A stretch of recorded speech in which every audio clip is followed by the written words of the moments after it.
Right, మీ దగ్గరికి వస్తాను. రామూర్తి గారు, ఏంటి అసలు కాంగ్రెస్లో ఓవైపు ప్రతిపక్షం నుంచి ప్రతి సవాళ్లు ఎదురవుతున్నాయనుకుంటే అధికార పక్షంలో ఉన్న నేతలు, ఆ నేతల వారసులు కూడా ఈరోజు సీఎంపై విమర్శలు గుప్పిస్తున్నారు. ఏం జరుగుతుంది అనుకోవచ్చు కాంగ్రెస్లో?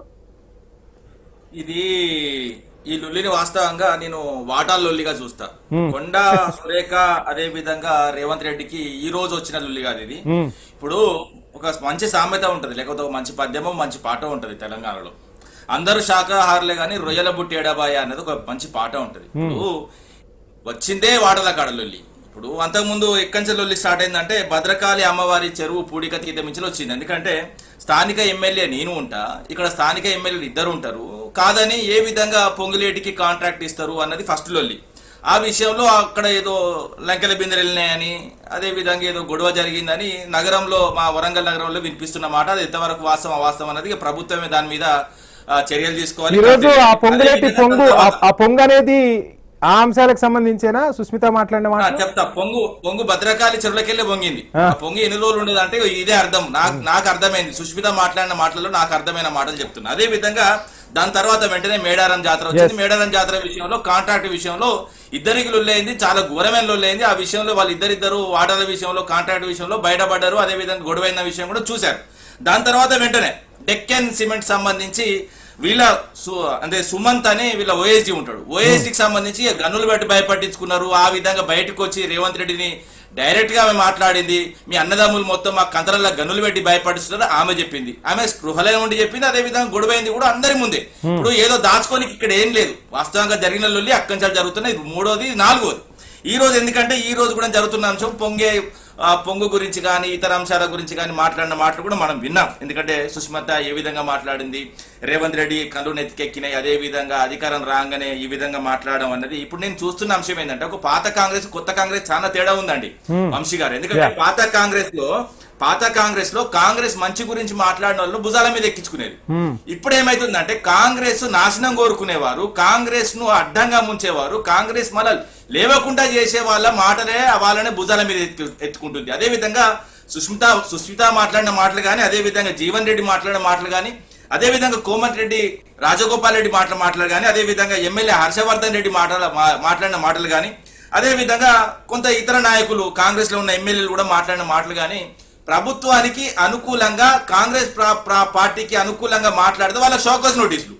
పార్టీలకు ఇట్లుండద్దు, పార్టీ ఖచ్చితంగా క్రమశిక్షణ ఉండాలి, ఎవరు కూడా క్రమశిక్షణ దాటి మాట్లాడడం వల్ల మీనో క్రమశిక్షణ చర్యలు ఉంటాయి. ఇక మిగతా పార్టీ నాశనం చేయాలనుకున్న వాళ్ళకు అది వాస్తవంగా వాళ్ళ భుజాల మీద ఎక్కించుకున్న విషయం కూడా చూసాం. ఎందుకంటే ఇప్పుడు రేవంత్ రెడ్డి ఏం చేస్తున్నాడు, రేవంత్ రెడ్డి బ్రదర్స్ ఏం చేస్తున్నారని నేను ఒక్కని అంటలేను కదా. ఇప్పుడు వీళ్ళకి సంబంధించిన కోమటిరెడ్డి రాజగోపాల్ రెడ్డి క్లియర్ గా మెన్షన్ చేసి మాట్లాడుతున్నాడు. హర్షారెడ్డి అయితే డైరెక్ట్ వాళ్ళ అన్నదమ్ముల నడుస్తుంది అన్నాడు. ఈ రోజు సుష్మిత కూడా అదే మాట్లాడింది. మొత్తం వాళ్ళ దందా మొత్తం బయట పెడతాను. సీఎంఏ చెప్తున్నారు కదా, నా రాజకీయమే కాదు నా కుటుంబాన్ని కూడా నేను చూసుకోవాలని చెప్పారుగా. ఏ విధంగా అండి? అదే అడుగుతున్నా, ఏ విధంగా చూసుకుంటున్నారని. ఏ విధంగా చూసుకోవాలి అంటే 200 కోట్ల ఆస్తులు ఇచ్చుడా, లేకపోతే ₹1,00,000 సంబంధించిన కంపెనీ తీసుకుపోయి 200 కోట్ల ఆస్తులు ఇచ్చుడా? ఇది ఎక్కడదండి? అదే విధంగా నేను మళ్ళీ కూడా చెప్పాను, గతంలో కూడా చెప్పాను, 5 ఏళ్ళు 5 గట్టిగా అన్నదమ్ములు బాగుపడే ప్రభుత్వం తప్ప ఇక్కడ ఉన్న ఓలు బాగుపడరు. అదే విధంగా పదవుల విషయంలో కూడా జరుగుతున్నది కూడా చూసాం. ఎవరెవరికి పదవులు వస్తున్నాయి, ఆఖరికి పైసలు ఇస్తే లేకపోతే పడుకోబెడితే పదవులు వస్తున్నాయి. ఎమ్మెల్యే మాట్లాడి నేను మాట్లాడలేదు, డైరెక్ట్ ఆడియో ఉంది.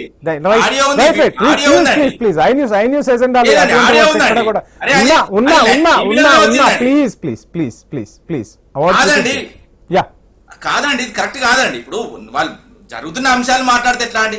దాచిపెట్టే అంశాలు కాదు కదా ఇవి. కంటిన్యూ రిపీట్ చేయొద్దు. నేను ఏమంటున్నా, ఇది మళ్ళా కూడా చెప్తున్నా, ఇప్పుడు ఎంత తెలివికల దొంగ అయినా కూడా ఏదో ఒక ఆధారం వదిలిపెట్టి పోతాడు అన్నట్టు. ఇప్పుడు వీళ్ళ ఆధారాలు మొత్తం వాళ్ళ బయట పెట్టుకుంటారు. దొంగతనం చేసిన తర్వాత పాలు వేసుకునే కాడలు వస్తుందండి. ఈ పాలు వేసుకునే కాడ వాటాల గురించో లేకపోతే ఏ విధంగా తేడా వచ్చింది, ఇద్దరి విషయం కొండా సురేఖ, కొండా మురళి, అదే విధంగా సుష్మిత ఏదో మంచోళ్ళని చెప్తారేనో, అదే విధంగా పొంగులేటి పెద్ద అదని చెప్పట్లేదు. వీళ్ళ కొడుకు కూడా, ఎందుకంటే పొంగులేటి కొడుకు హర్షవర్ధన్ వాస్తవంగా పోర్ట్లో దొరికిండు. విశాఖపట్నంలో కేసు ఉన్నది, ఆ విధంగా కస్టమ్స్ కేసు మీద ఉన్నది, అదే దొంగ వాచుల కేసు. అది వాస్తవంగా వాళ్ళు కొట్లాడతారు. సరే, వాళ్ళ మీద ఈడీ కేసులు కూడా ఉన్నాయి. వాటి విషయంలో సబ్జెక్టే కదా అండి, ఇది సబ్జెక్టే కదా. సబ్జెక్ట్ కాకపోతే ఎట్లా అండి? నేను మళ్ళీ కూడా చెప్తున్నా, ఇప్పుడు ఒకటే, కాంగ్రెస్ మంచి కోసం మాట్లాడే వాళ్ళను పట్టించుకోవట్లేదు, కాంగ్రెస్ చెడు గురించి కాంగ్రెస్ ముంచే వాళ్ళ మాటలు నమ్ముతున్నది. అదే విధంగా మిత్రుడు కూడా ఇంత ముందు కొన్ని మాటలు చెప్పిండు, కాంగ్రెస్ మిత్రుడు. ఇప్పుడు ఒకరిని ఎత్తుకుంటుండే వాళ్ళని కింద పడేస్తుండే. ఇద్దరు కాంగ్రెస్ వాళ్ళే కదా, మీ ఇద్దరు కాంగ్రెస్ వాళ్ళే. కాంగ్రెస్ ఏమన్నా సమన్వయం అంటే ఇద్దరు కూర్చోబెట్టి మాట్లాడాలి, కానీ ఆ సమన్వయం ఎడ లోపించిందని చూసుకోవాలి. ఎందుకంటే గతంలో కూడా ఇది 4వ సారి 5వ సారి. ఇప్పుడు మొన్న ముఖ్యమంత్రి ఇక్కడికి ఇక్కడ వరంగల్కి వచ్చినా కూడా కొండా సురేఖని పిలవలేదు, ఆహ్వానం లేదు. మరి మీరు ఎందుకు ఒక మహిళను బయట పెడతారు? ఇంకోటి సమన్యాయం అని మాట్లాడండి. సమన్యాయం అంటే ఏంటండి? ఒకే పార్టీలో, ఒకే రాజకీయ పార్టీలో 37 సీట్లు ఒకే సామాజిక వర్గానికి ఇవ్వడమా? ముఖ్యమంత్రి చెప్తాడు సామాజిక న్యాయం వచ్చిన తర్వాత. ఎందుకంటే గతంలో బీఆర్ఎస్ ప్రభుత్వం ఉన్నప్పుడు కుటుంబానికి వచ్చినాడు. కుటుంబంలో గెలిచిన వాళ్ళు వాస్తవంగా ధర్మంగా రాజకీయంగా ఓట్లతో గెలిచిన వాళ్ళు. ఇంకోటి ఏంటంటే చెప్తున్నారు కదా, అందరికి రేవంత్ సీఎం అయితే అందరికి పదవులు వచ్చాయని కూడా చెప్పారు. రేవంత్ సీఎం అయితే అందరికి పదవులు వచ్చాయని కూడా అన్నారు. మేము కేసీఆర్ గారు కూడా ముఖ్యమంత్రి అయినప్పుడు అందరికి వచ్చినాయి, అన్ని కులాలకు అన్ని మతాలకు వచ్చినాయి. ఈ విధంగా మాట్లాడు కరెక్ట్ కాదు. ఇంకోటి ముఖ్యంగా ఏం చెప్తున్నా అంటే, ఎవరికి వస్తున్నాయి చూద్దాం. మొన్న ఇప్పుడు కార్తీక్ కూడా చైర్మన్ పదవి రాలేదు, కానీ మొన్న 35-34 అయిపోయినా సరే, నువ్వు పదవి వద్దు, నీకు వద్దే వద్దు, కానీ నువ్వు మొత్తం నీ జీవితాంతం నువ్వు త్యాగం చేసుకుంటే ఉండదు.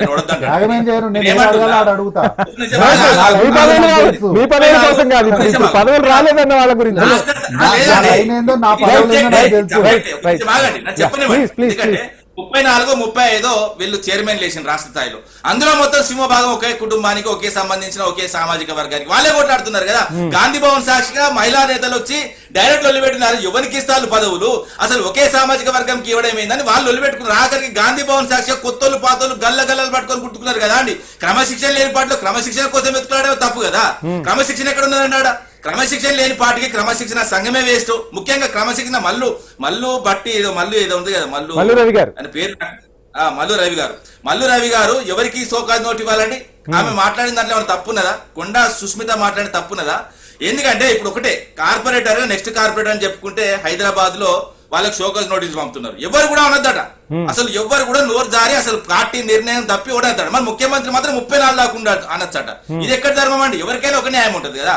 ఇప్పుడు ఆమె చెప్పింది సీల్డ్ కవర్ ముఖ్యమంత్రి ఉంటాడు మా దాంట్లో, అంతే తప్ప నీ ఇష్టం ఉన్నట్టు మాట్లాడడానికి ఉండదు, పార్టీ క్రమశిక్షణ ఉంటది అని చెప్పింది. దానికి ఆమెకు